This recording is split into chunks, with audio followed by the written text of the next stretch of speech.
गायत्री मंत्र के साथ में परम पूज्य गुरुदेव, वंदनीय माता जी, सभी ऋषि सत्ताओं को प्रणाम करते हुए आज के स्वाध्याय का प्रारंभ करते हैं।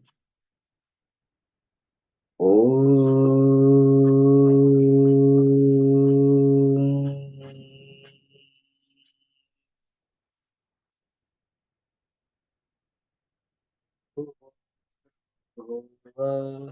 स्वाहा तत्सवितुर्वरेण्यं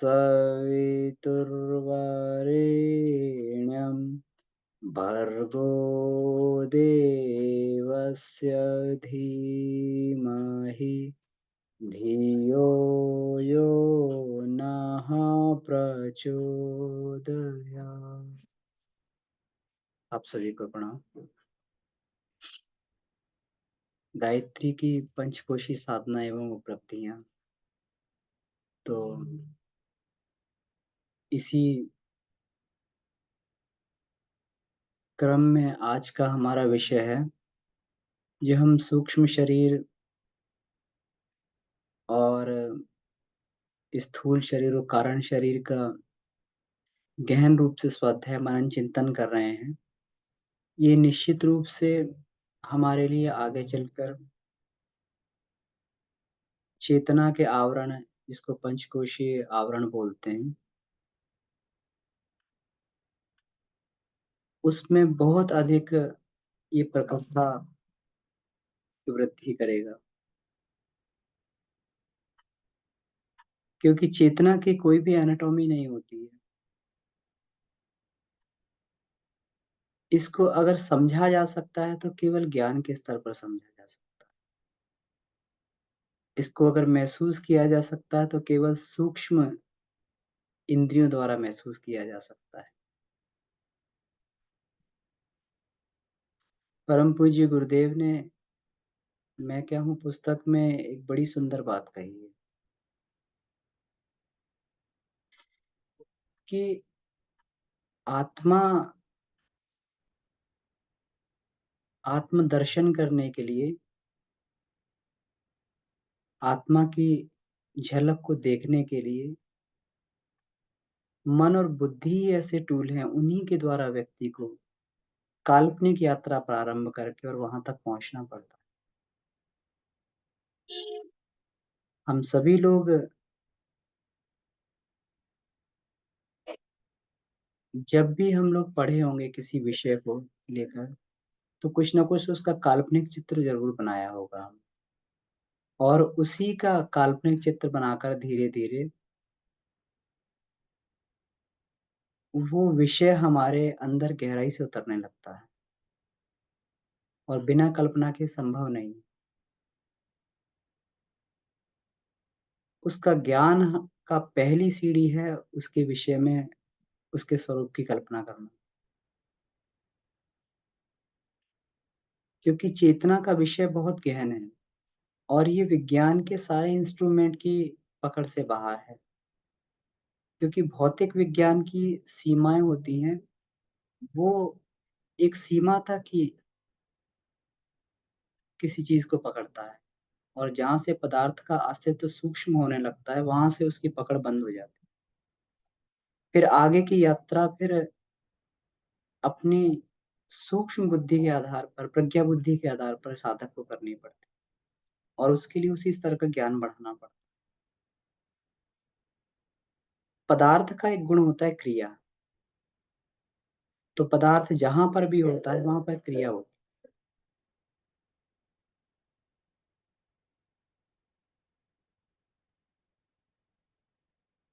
हमारे स्थूल शरीर में अगर देखा जाए तो कुछ ना कुछ क्रिया चलती रहती है। हम लोग सो जाते हैं तब भी जो है कुछ ना कुछ भोजन पचाने की क्रिया, आकुंचन प्रकुंचन की क्रिया, सांस लेने की क्रिया, कुछ ना कुछ क्रियाएं चलती रहती हैं।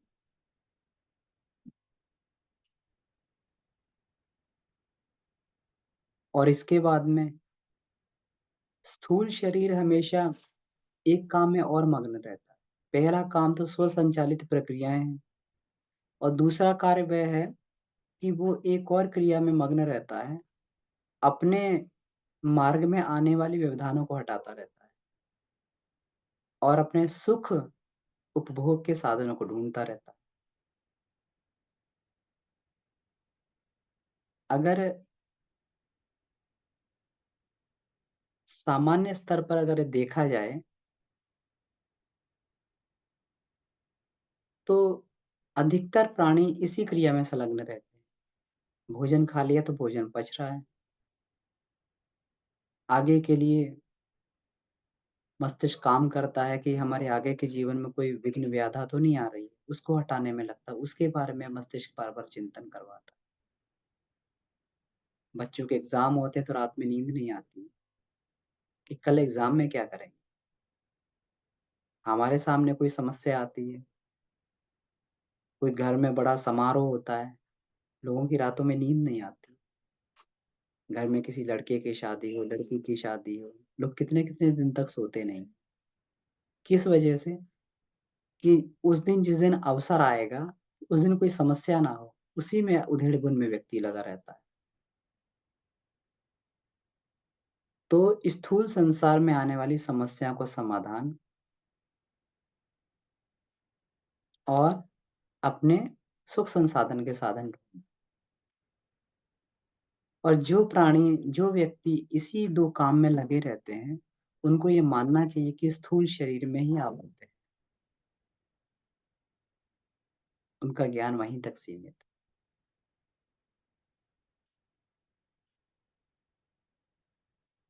लेकिन जो लोग इससे आगे बढ़कर आउट ऑफ द बॉक्स सोचते हैं, ये सारा का सारा ज्ञान कहाँ से आया?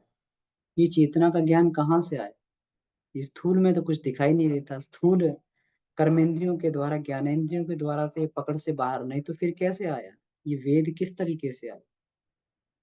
कुछ लोगों ने आउट ऑफ द बॉक्स एक प्रचलित ढर्रे से हट के अलग सोचा, सूक्ष्म दृष्टि से, मनन के द्वारा, चिंतन के द्वारा उन्होंने उस चीज़ को विकसित किया। तो सारा का सारा ज्ञान वहीं से प्रकट, उसी मनन चिंतन के आधार पर ये ज्ञान ज्ञान प्रकट हुआ।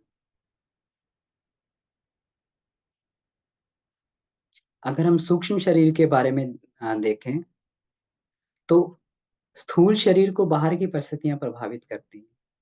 उसको अपने अपने लिए सरंजाम जुटाना पड़ता है। अपने लिए उसको खाने-पीने के संसाधन जुटाने पड़ते हैं। अपने लिए उसको जो है वस्त्रों की, रहने की व्यवस्था करनी पड़ती है। लेकिन सूक्ष्म शरीर के साथ ऐसी बाध्यता नहीं होती है। सूक्ष्म शरीर की जितनी क्रिया पद्धति होती है, वो इच्छा और विचारणा के माध्यम से ही आगे बढ़ती है। और उसको जितनी भी स्थूल शरीर को तो ठंड भी लगती है, गर्मी भी लगती है, शारीरिक थपेड़े भी पड़ते हैं। लेकिन सूक्ष्म शरीर इन सबसे परे होता है। उसको तो ना ठंड लगती है, ना गर्मी लगती है, कुछ भी नहीं होता। वो एक ही आधार पर उसको जो है, एक ही आधार पे उसको सुख और दुःख की प्राप्ति होती है, जिसको इच्छा और विचारणा कहा जाता है। अब इच्छा विचारणा के कारण उसको लगता तो है कि स्थूल शरीर जैसी उसको आदतें हैं, लेकिन वास्तव में वो उन सब से परे होता है।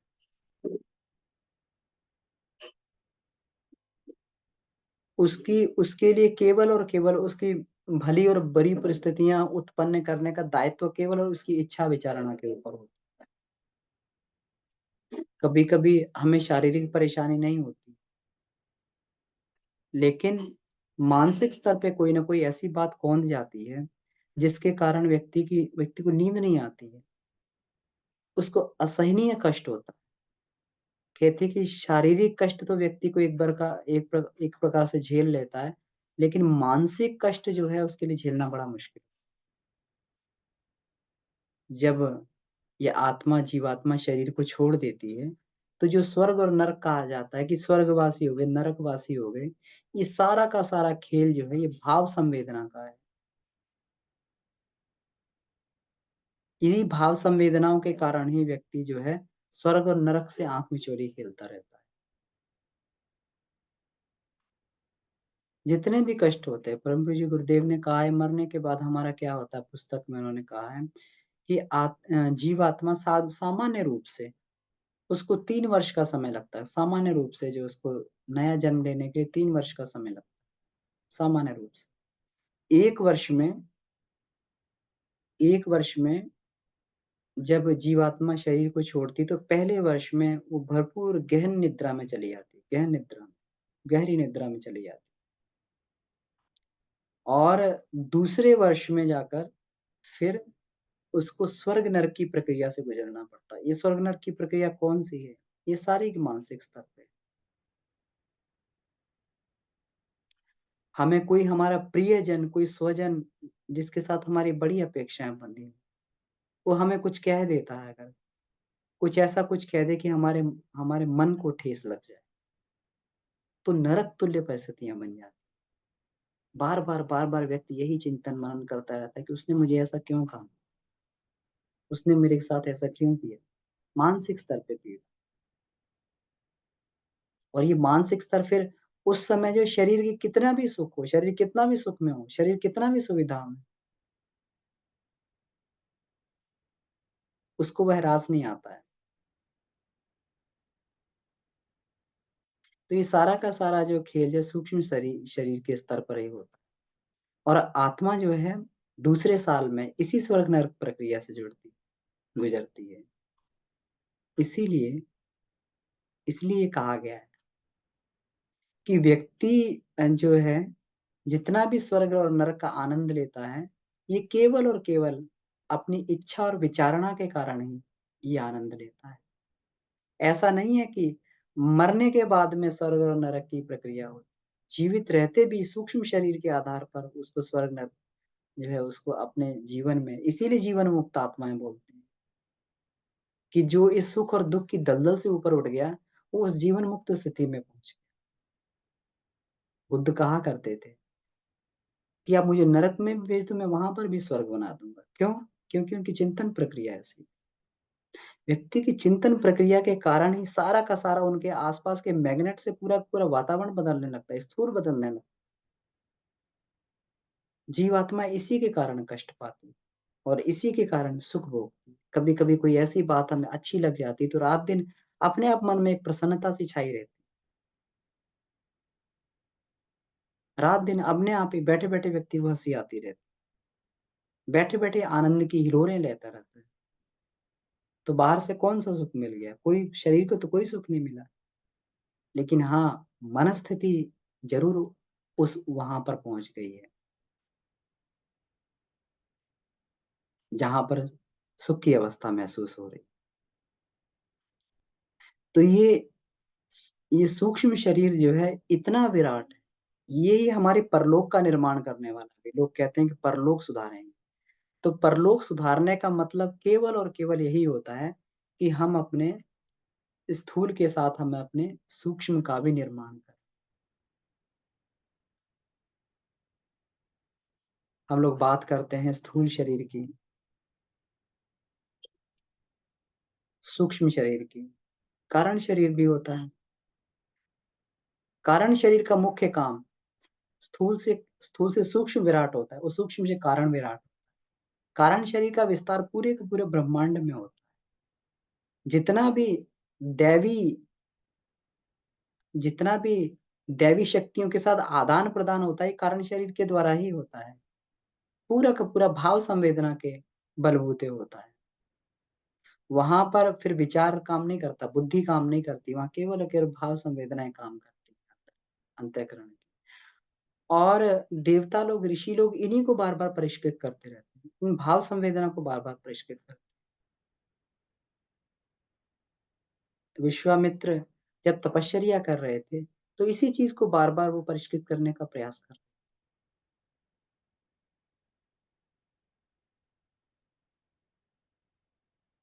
तपस्या के दौरान उनका एक फ़ेज़ ऐसा आया कि जिसमें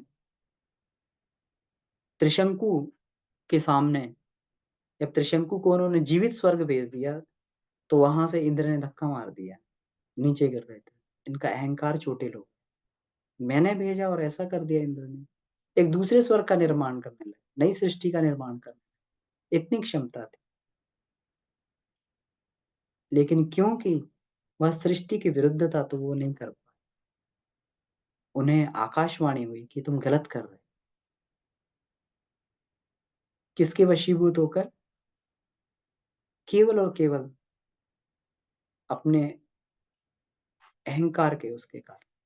लेकिन जैसे-जैसे वो और बार-बार क्योंकि उनको कहा गया था कि जब तक तुम्हें वशिष्ठ ऋषि जो है, ये नहीं बोलेंगे, तुम ब्रह्म ऋषि बन गए, तब तक तुम्हें ब्रह्म ऋषि की पदवी नहीं प्राप्त होगी। तो आगे चल के धीरे-धीरे करके जब उन्होंने अपने कारण शरीर का इसको परिष्कार करते गए, भाव संवेदना को जोड़ा अपने सारे इसमें कॉस्मोस के साथ में कॉस्मोस के साथ में, प्रकृति के साथ में जुड़ा, ब्रह्मांड के साथ में जुड़ा, ब्रह्मांड व्यापी हो गए। फिर एक दिन वो भी आया उनके जीवन में कि राक्षसों को समाप्त करने के लिए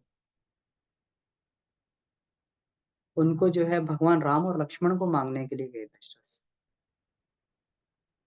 क्या वो खुद उनके पास खुद इतनी रिद्धियाँ-सिद्धियाँ थी कि ज़रा भी एकदम एक एक नज़र से ही देख देते सारे के सारे राक्षस भस्म हो जाते।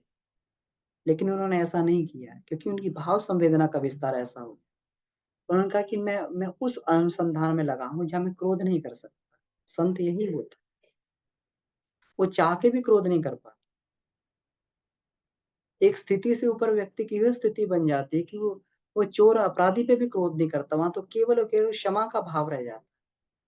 इसी स्तर की आत्माएँ जो हैं, दिव्य आत्माएँ होती हैं, देवात्माएँ होती हैं, अवतारी सत्ताएँ होती हैं, जो चाह कर भी क्रोध नहीं कर सकती। बुद्ध चाहकर भी किसी पे क्रोध नहीं कर पाते। उनका क्रोध क्योंकि उन्होंने क्रोध का नियोजन उन्होंने इस तरीके से क्रोध का नियोजन उन्होंने प्रेम में कर दी। उनके प्रेम के चुंबकत्व से लोग बदलते हुए चले जाते।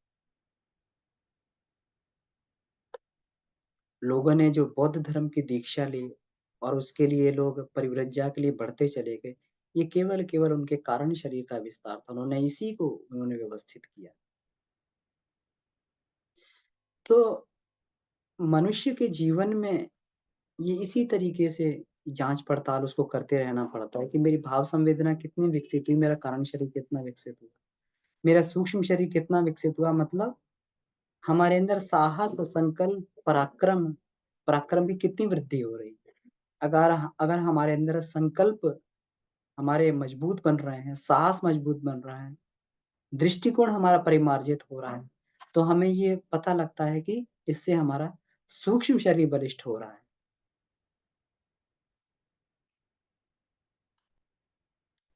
और इसी के लिए इसी को बलिष्ठ सूक्ष्म शरीर को इसको बलिष्ठ बनाने के लिए स्थूल शरीर को बलिष्ठ बनाने के लिए हम लोग कसरत करते हैं, व्यायाम करते हैं। सूक्ष्म शरीर को बलिष्ठ बनाने के लिए हमें स्वाध्याय, सत्संग, चिंतन, मनन की आवश्यकता पड़ती है। स्वार्थ को घटाने, परमार्थ को बढ़ाने के लिए लोक मंगल की सेवा को चिंतन व्यवहार में जोड़ना पड़ता है। स्वार्थ को घटाना पड़ता है और परमार्थ को बढ़ाना पड़ता है। और क्या करना पड़ता है? आदर्शों की कसौटी पर अपने आप को बार-बार कस के देखना पड़ता है कि मेरा जो है शौर्य पराक्रम उस स्तर का हुआ कि नहीं हुआ। व्यक्ति को त्याग और बलिदान की भी वरिष्ठता का परिचय देना पड़ता है कि मैं कितना जो है मेरे अंदर मेरे अंदर कितना मैं इतना मादा पैदा हुआ कि मैं किसी आदर्श पे चलने के लिए कितना दूसरों के लिए कितना त्याग और बलिदान कर सकता हूँ। अपने स्वार्थों की कितनी बलि चढ़ा सकता हूँ और परमार्थ को कितना विकसित कर सकता हूँ। ये बार-बार उसकी परीक्षा करनी पड़ती है। बार-बार स्वाध्याय, सत्संग, चिंतन, मनन से बार-बार उसको जो है अपनी अपनी स्वार्थ भावनाओं पर जो है लगाम लगा के परमार्थ की ओर बढ़ना पड़ता है। यही एक तरीका है सूक्ष्म शरीर को विकसित करने। हमारे यहाँ भारत में सूक्ष्म शरीर को विकसित करने के लिए बहुत ही उच्च स्तर पर अनुसंधान किए गए। भारतीय लोग इसी विद्या में विकसित थे। हमारे यहाँ शुरू से प्रारंभ से ही व्यक्ति के सूक्ष्म और कारण शरीर को विकसित किया जाता। बच्चे जब गुरुकुल में पढ़ने जाया करते थे, तो गुरुकुल परंपरा के अनुसार उनके सूक्ष्म शरीर को उनको उनको उस तरीके का वातावरण दिया जाता था कि एक भी नकारात्मक विचार उनके मस्तिष्क को छूने ना पाए, इतना सकारात्मक वातावरण होता। आज अगर हम स्कूल कॉलेजेस का वातावरण देखें, तो वहाँ पर जो है इतना भयावह नरकीय वातावरण बन चुका है वहाँ। क्यों? क्योंकि शिक्षा एक बिज़नेस, एक व्यापार बन चुका है आज के समय। पहले शिक्षा एक बिज़नेस व्यापार नहीं होता। बच्चे गुरुकुलों में जाते थे, तो वहाँ पर जो ये होते थे, गुरु पिता और गुरु माता होते थे, उनको ये लगता था ये हमारे बच्चे आ गए और भाव संवेदना से माता-पिता से भी बड़ी ज़िम्मेवारी गुरु की होती थी। माता-पिता से भी अधिक ध्यान जो है गुरु को देना पड़ता। उससे भी अधिक त्याग जो है उसको गुरु और गुरु माता को करना पड़ता था बच्चों को विकसित करने। प्रेम के द्वारा वहाँ बच्चों का विकास किया जाए। एक भी नकारात्मक थॉट कहीं जो है उनके मस्तिष्क में ना आ जाए, उसकी चुन-चुन कर सफाई करने को। आज के कॉलेजों का, स्कूल का भयावह वातावरण देखा जाए तो हम लोग जिस कॉलेज में पढ़ते थे हम लोग, तो वहाँ के हॉस्टल्स की जब सफाई होती थी, जब सारे बच्चे चले जाते थे अपने घर पर, वहाँ के हॉस्टल्स की सफाई होती थी, तो वहाँ पर जो है शराब की बोतलें निकला करती थी। बॉयज़ हॉस्टल्स में नहीं, गर्ल्स के हॉस्टल्स में से। भयानक वहाँ पर चीज़ें देखने को मिलती। आज का जो विकास हो रहा है, तथाकथित हम लोग विकास कर कहते हैं, विकास का क्रम केवल केवल हमारी दृष्टि में एक ही तरफ हम लोग ये फ़ोकस करके बढ़ते चले जा रहे हैं। किस प्रकार से बड़े से बड़ा मनुष्य को पैकेज मशीन बनाया जाए, अर्निंग मशीन बनाया जाए।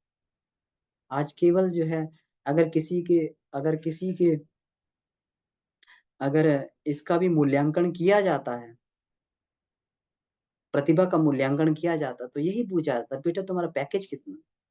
तुम कहाँ पे कौन-सी कंपनी में काम करते हो?" कोई नहीं ये पूछता कि बेटा तुमने अपने जीवन में कितने गुणों को विकसित किया? तुम कितने मायने में जो है सकारात्मक सोच पाते हो? तुम कितने मायने में अपने समाज के लिए काम कर पाते हो? कोई नहीं इतना पूछता। कोई नहीं पूछता आपकी उल्फ़त-ए अल्लाह क्या है? सब ये पूछते हैं भाई साहब आपकी तनख्वाह क्या है?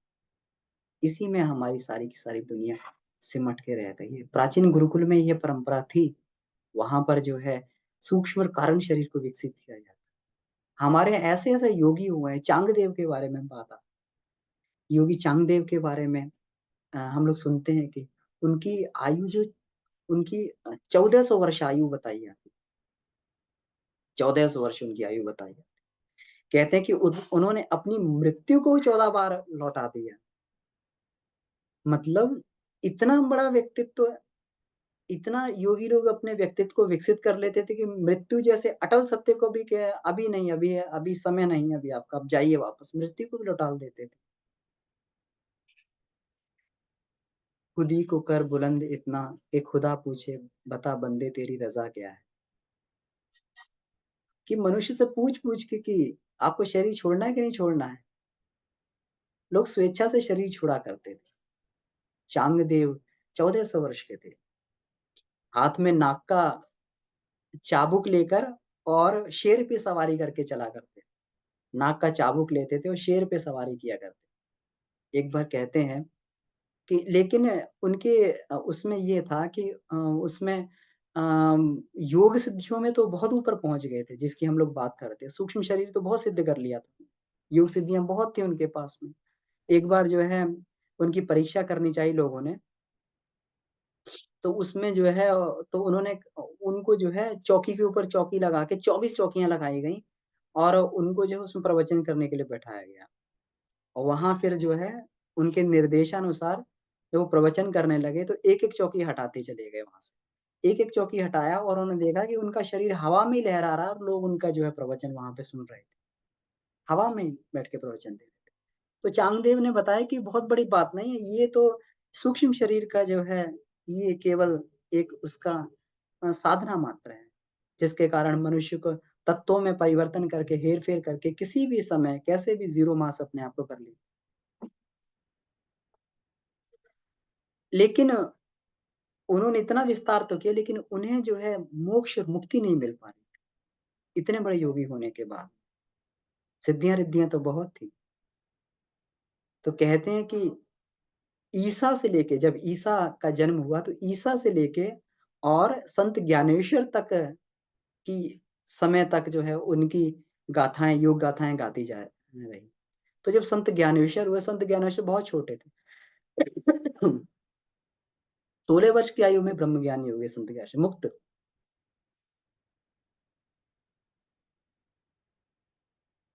तो जब चांगदेव को पता लगा कि संत ज्ञानेश्वर की कीर्ति फैली और उन्हें कहा गया था कि उन्हें उन्हें ये भविष्यवाणी हुई थी कि 1400 वर्ष बाद तुम्हारा गुरु तुम्हें प्राप्त हो।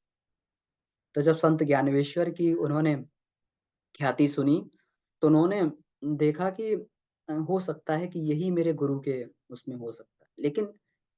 लेकिन 20-21 वर्ष के बालक को कैसे अपना गुरु स्वीकार करें? 1400 वर्ष का महात्मा, सिद्ध महात्मा। उनका अहंकार उनके आड़े आ रहा। उन्होंने जो है संत ज्ञानेश्वर को पत्र लिखा। अब पत्र क्या लिखा? अब पत्र की स्टार्टिंग कहाँ से करें? शुरुआत कहाँ से करें पत्र की? चिरंजीव लिखें, महात्मा लिखें, गुरु लिखें, क्या लिखें? कहाँ से शुरुआत करें? उनका अहंकार उनके आड़े आ गया। कुछ उनसे लिखते नहीं बना कि मैं क्या करूँ कि इस बालक से मैं किस प्रकार से निवेदन करूँ कि मुझे ब्रह्म ज्ञान मैं क्या इसको संबोधन करूँ? खाली पत्र भेज दिया वहाँ पर। संत ज्ञानेश्वर को पत्र मिला, उनकी उनकी बहन भी उनकी तरीके से ज्ञानेश्वर की बहन भी उनकी तरीके से वो सिद्ध थी। उन्होंने संत ज्ञान उसका पहचाना चांगदेव के खाली पत्र को जो है देखा। उन्होंने कहा कि आप सिद्ध तो हैं लेकिन इस पत्र की भाँति अभी तक आप कोरे हैं। इसका वापस उन्होंने जवाब दिया। तब चांगदेव को समझ में आया कि यही मेरे गुरु हो सकते हैं। तो वो जो है अपने शिष्यों को साथ में लेके शेर की सवारी करके और हाथ में नाग का चाबुक लेके इनको चल दिए अपनी विशिष्ट क्षमता दिखाने के लिए कि हम भी सिद्ध पुरुष हैं ज्ञानेश्वर के पास। तो जब ज्ञानेश्वर को पता लगा संत ज्ञानेश्वर को कि चांगदेव मिलने के लिए आ रहे हैं, तो जिस चबूतरे पे भी वो बैठे हुए थे, उन्होंने कहा कि इतना बड़ा अब देखिए कितना इतना संत की देखिए उनके जो है कहाँ तक उनका जो है ये उनके मन में रहता है। उन्होंने अपने अहंकार को कहाँ तक गला लेते हैं। उन्होंने कहा अरे एक एक सिद्ध योगी मेरे पास मिलने के लिए आ रहा है, तो मुझे यहाँ बैठना नहीं चाहिए। उनके स्वागत के लिए आगे बढ़ चले। तो जिस चबूतरे पे बैठे हुए थे, उसी चबूतरे को आदेश दे दिया, उस दीवार को आदेश दे दिया कि तुम चलो और चबूतरा ही उड़ के चलने लगा। तो जब उन्होंने देखा कि चांगदेव ने देखा कि ये जो है ये चबूतरे पे दीवार पे उड़ के मेरे सामने आ रहे हैं ये, ज्ञानेश्वर को देखा। तब उन्होंने कहा कि मेरा तो कमांड केवल और केवल सूक्ष्म चीज़ों पे स्थूल चीज़ों पे कमांड है। मैंने स्थूल जीव-जंतुओं पे कमांड की है। लेकिन संत ज्ञानेश्वर की कमांड तो जो है स्थूल पदार्थों पे, जड़ पदार्थों पे भी उनकी कमांड हो गई। जड़ पदार्थ भी जो है उनकी आज्ञा के अनुसार चलते हैं। तो ये यही मेरे असली गुरु हो सकते हैं। तो उन्होंने संत ज्ञानेश्वर को वहाँ पर ये बनाया, अपना गुरु बनाया। तो इस स्तर पर हमारा जो है ये विकसित थी और ये सारा का सारा विकास जो है ये किया जाता है। तो ये सूक्ष्म और कारण के उससे ही किया जाता है। जब व्यक्ति अपनी क्षमताओं को आगे विकसित करता है, तो उसी के द्वारा ये किया जाता है। तिब्बत में ये सुना जाता है कि तिब्बत में जो है वहाँ पर बहुत सारे तिब्बतीय ये लामा लोग वहाँ पर रहा करते हैं और वो तिब्बती लोग वहाँ पे हिमालय की कंदराओं में वहाँ पर तिब्बत में तपस्या करते हैं। सूक्ष्म शरीर को विकसित करने के वहाँ पे तमाम तरीके की तपस्या की जाती है। बहुत सारे लोग उधर उसमें गए हैं, तिब्बत वाले उसमें गए हैं और उन्होंने जो है बहुत सारी किताबें लिखी हैं। Tibetan book of dead, Tibetan secret yoga करके बहुत सारी गुरुदेव ने इसमें एग्जाम्पल दिए हैं कि वहाँ पर वो सूक्ष्म शरीर की इसमें साधनाएँ करते हैं। तो हमें अभी पिछले साल हमें वहाँ गए थे हम लोग उस वहाँ पर जहाँ पर ये तिब्बती लोग काफ़ी रहते हैं और वहाँ पे ना दलाई लामा का वो भी बना हुआ है, केंद्र भी बना हुआ है। ये इधर धर्मशाला से ऊपर मैक्लोडगंज वहाँ पे बना हुआ। तो वहाँ हमने देखा कि दूर-दूर पहाड़ियों पर छोटी-छोटी वहाँ पे कुटिया बनी हुई हैं और बिल्कुल एकांत में वहाँ पर जो है वहाँ पर तिब्बतीन झंडे लगे हुए हैं, वहाँ पे तिब्बत के लोग मतलब उनको भारत सरकार ने सुविधाएँ देकर यहाँ पर ये करने के लिए ये उनको उनकी अपनी साधनाएँ करने के लिए लोग यहाँ पर आए हैं, भारत की भूमि पर साधनाएँ कर रहे हैं वो लोग, रुक कर वहाँ पर ये अपने अनुसंधान करते हैं। तो तिब्बती लोग जो है उसमें कहा जाता है कि उसमें सूक्ष्म जो है ये काफ़ी पश्चिम के विद्वानों में पश्चिम जहाँ पे ये मानता नहीं, जहाँ पे आत्मा का कोई अस्तित्व नहीं मानता, इसका ये अस्तित्व नहीं मानता, वहाँ पर भी बहुत सारे जो है थियोसॉफ़िकल सोसाइटी की जो संस्थापक थी, जन्मदायक थी जो मैडम ब्लेवस्की थी, उन्होंने भी कई बार जो है अपने सूक्ष्म शरीर का परिचय दिया। जबकि आज हम लोग नकार देते हैं, इस चीज़ को नकार देते हैं। आज हम लोग कहते हैं हम साइंस के स्टूडेंट तो हम लोग मानते नहीं हैं कि आत्मा क्या होती है, ये सब क्या होता है। लेकिन साइंस भी अब धीरे-धीरे इस चीज़ को समझने लगी, पश्चिम के लोग भी इस चीज़ को समझने लगे। तो मैडम ब्लेवस्की थी तो वो थियोसॉफ़िकल सोसाइटी की वो जन्मदाता थी। तो कई बार उन्होंने प्रैक्टिकल करके दिखाया कि वो अपने आप को कमरे में बंद कर लेती थी, स्थूल शरीर कमरे में बंद रहता था, सूक्ष्म शरीर से लोगों को प्रवचन देती थी, गाइडेंस देती थी, प्रूव करके बता दी। बहुत सारे पश्चिमी ऋषि योगी भी इस तरीके से हुए हैं, जिन्होंने क्या कहते हैं अपने सूक्ष्म शरीर को ये करके और उसका अस्तित्व को सिद्ध कर दिया। क्रिएन फ़ोटोग्राफ़ी के माध्यम से आज जो है कम से कम उसके सूक्ष्म के बहुत सारे पार्ट को हम लोग जो है एक प्रारंभिक पार्ट जिसको बायोप्लाज़्मिक बॉडी बोला जाता है, उसको वो पकड़ में आ जाता है उसका जो।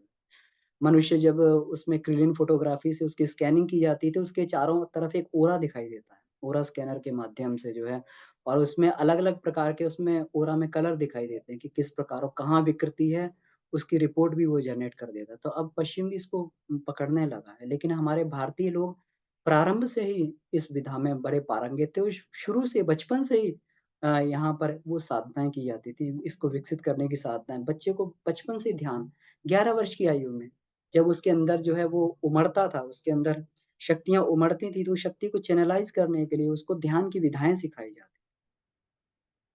हमारे जो है 5 वर्ष के नचिकेता यमाचार्य से यही जाके पूछते हैं कि आप मुझे ये बताइए कि आत्मा का अस्तित्व कैसे होता है? क्या होता है? आत्मज्ञान क्या है? यमाचार्य जो है उसकी ठोंक बजाकर परीक्षा लेते हैं नचिकेता की। हे नचिकेता तुम मुझसे सब कुछ माँग लो लेकिन ये मत पूछो, आत्म तत्व क्या होता है? आत्मज्ञान क्या होता है? ये इसके बारे में मत पूछो। तुम मुझसे ये पूछ लो, तुम मुझसे जो है 100 वर्ष जब तक तुम जीना चाहो तब तक जो है अपने शरीर को रखो और जब तक जो है तुम चाहो स्वर्ग का भोग करो, स्वर्ग की अप्सराओं का भोग करो, लेकिन तुम मुझसे आत्मज्ञान मत पूछो। वो वास्तव में होता भी था। हमारे यहाँ जो ये थे जो गुरु लोग हुआ करते थे, तो जब भी कोई शिक्षा लेने के लिए आश्रम में जाया करते थे, उनकी ठोक बजा के परीक्षा लिया करते थे कि ये इस लायक है कि नहीं है और नहीं तो उसको वापस लौटा दिया जाता, कभी तुम जाओ अभी पके नहीं हुए। वहाँ कौतूहल के लिए कोई ज्ञान नहीं बताया जाता था कि तुम्हें बता दिया जाए केवल तुम्हारे उस टेस्टिंग के लिए। जब व्यक्ति समर्पित भाव से, शिष्यत्व के भाव से जाता था, तब जाके उसको जो है गुरु उसकी परीक्षा करके तब उसे ज्ञान देता था। कहीं ये ज्ञान को निष्फल ना बना दे, क्योंकि किसी भी कुपात्र को दिया हुआ ज्ञान हमेशा जो है उसका वो कर अध्यात्म को जो है फेलियर लोगों ने ही ये बताया। आज अगर अध्यात्म को हम अंधविश्वास सुन रहे हैं, देख रहे हैं कि अध्यात्म कुछ नहीं है ये कुछ नहीं होता है, इससे कुछ नहीं होता, तो केवल फेलियर लोगों ने इसका जो है दुष्प्रचार किया इसके बारे में, जो लोग इसमें फेल हो गए। लेकिन जिन लोगों ने इसमें प्रैक्टिकल किया तो उन्होंने जाना कि अध्यात्म जो है शीशे की भाँति पारदर्शी है, उसमें सब कुछ बिल्कुल इतना क्रिस्टल क्लियर दिखाई देता है, इतना इतना कॉन्सेप्ट उसमें जो है ये क्लियर दिखाई देते। तो गुरु पहले परीक्षा किया करता था, पहले परीक्षा करके और फिर जो है वो ज्ञान अपने शिष्य को हस्तांतरित किया करता था। तो नचिकेता को खूब प्रैक्टिकल करके देखा यमाचार्य ने कि ये हैं तो नचिकेता ने कहा कि अगर मुझे ये मिल जाएगा और ईश्वर की अप्सराओं का भोग मिल जाएगा, लेकिन उसके बाद में नश्वर शरीर का बाद में क्या होगा? इसके बाद में इसका अस्तित्व क्या है? वो बताइए मुझे। तब यमाचार्य उन्होंने कहा कि हाँ, ये इस ज्ञान के लायक है, तो उन्होंने वो ज्ञान दिया। हमारे यहाँ बचपन से ही जो है उस विद्या को ये करने लगते थे। बहुत सारे प्रकृति में बहुत सारे ऐसे प्राणी भी होते हैं कि जिनको जो है ये प्रकृतिगत विशिष्ट इसमें ये प्राप्त होती हैं। प्रकृतिगत जो है उनको विशिष्ट सामर्थ्य उनको पहले से प्राप्त होती है। एक जो उसमें ये परकाया का जिसको ये बोला गया है। तो एक पोलैलो नामक एक पक्षी होता है। पोलैलो नामक एक पक्षी होता है, एक ऐसा जीव होता है, जो ये रहता है सेमाफ्रो द्वीप में रहता है, यहाँ पे प्रशांत महासागर में सेमाफ्रो द्वीप का गुरुदेव ने एग्ज़ाम्पल दिया है। वहाँ पर पोलैलो नाम का जो है पक्षी होता है। तो वो क्या करता है कि पोलैलो नाम का पक्षी जो होता है, वो मतलब कार्तिक मास में जो है कार्तिक और अश्विन के महीनों में अपने घोंसले से निकलता है केवल। और उस समय जो है केवल उतना शरीर को बाहर बाकी का शरीर अपना छोड़ देता है वहीं पर और केवल उतने शरीर को बाहर लेकर निकलता है। थोड़े से शरीर को बाहर लेकर लेकर निकलता है और पानी की सतह पे अंडे देता है। अंडे देकर वापस अपने घोंसले में चला जाता है और फिर जो उसका शरीर जो उस मृत उसमें छोड़ आया था, उसमें बा दोबारा प्रवेश करके और उसके संचार को दोबारा चालू कर देता है। हमारे भारतीय लोग यही किया करते थे, ऋषि लोग यही करते थे। समाधि अवस्था में जाते थे, हज़ारों साल तक जो है उनकी समाधि अवस्था में रहते थे और उस प्राण चेतना को अलग करके विश्व ब्रह्मांड में जो है अपनी अलग-अलग खोजें करते रहते थे। इसी माध्यम से वो ज्ञान प्राप्त किया करते थे। इसी माध्यम से ये जो है ये मंत्रों के दृष्टा होते थे। सूक्ष्म शक्तियों से, दिव्य शक्तियों से, इसी सूक्ष्म शरीर से बातें किया करते थे। और जब उसका ज्ञान लेके फिर अपने जो उसमें अपने उस वाले फ़ेज़ में उतर आते थे और फिर उसका जो है प्रकटीकरण किया करते थे। हज़ारों साल तक उनका शरीर जो इसी प्रकार से स्वस्थ बना रहता था। वहाँ जाके फिर जो है अपने परम पूज्य गुरुदेव ने भी लिखा है कि ये जो है केवल और केवल समाधि अवस्था में अपने जो है पूरी की पूरी शरीर प्राणों पे कमांड कर ली जाती है। जो व्यक्ति प्राणों पे कमांड कर लेता तो एक-एक प्राण को धीरे-धीरे जो है वो शट डाउन करता हुआ उसको धीरे-धीरे करके इसीलिए कहते हैं कि योगी लोग जो है नीचे से प्राण को ऊर्ध्वगामन की तरफ ले जाके सहस्त्रार में उसको ले जाके वहाँ से बाहर निकाल लेते हैं। उसका मतलब ये हुआ कि धीरे-धीरे करके पहले अपान प्राण पे अधिकार, फिर उसको जो है समान प्राण पे अधिकार, फिर जो है प्राण प्राण पे अधिकार। जैसे ही प्राण प्राण पे अधिकार होता है, तो व्यक्ति अपने हृदय की धड़कन भी बंद कर लेता है, साँस को भी बंद कर लेता है और फिर उससे ऊपर चढ़ के उसमें समाधि अवस्था में ले जाके वहाँ पे प्राण को सहस्त्रार में जाके वहीं पर टिका देता है। वहीं से वहाँ से वो ऊपर निकाल के ब्रह्मांड की यात्रा कर तो ये पूरा का पूरा जो है स्थूल ये सूक्ष्म शरीर की सिद्धियाँ हैं, जिससे मनुष्य जो है ये पूरी की पूरी ये विकसित ये सिद्धियाँ होती। तो यही इसमें गुरुदेव ने एग्ज़ाम्पल दिया है कि ये बहुत सारे मानवेतर प्राणी जो होते हैं प्रकृति के, इनको भी ये मिलता है। तो इसमें मुख्य रूप से परम पूज्य गुरुदेव ने यही बताने का प्रयास किया है कि किस प्रकार से हम अपनी जो है ये सूक्ष्म और प्राण शरीर को किस प्रकार से विकसित कर सकते हैं और कैसे हमें करना चाहिए। योग साधनाओं के द्वारा हम उस चीज़ को प्राप्त कर सकते हैं। बहुत सारा भगवान ने हमें इतनी इतनी इतनी स हमें स ये संपन्न बना दिया, इतना संपन्न बनाया कि हमारे पास वो सारी दिव्य क्षमताएँ हैं, जिसको मनुष्य लेकर तो आता है लेकिन वो बीज रूप में पड़ी रहती हैं। बीज रूप में पड़ी रहती हैं और बीज रूप में वो बीज में पड़ी-पड़ी ही खत्म हो जाती है और मनुष्य अपने शरीर को छोड़ के चला जाता है। उस उस स और फिर जब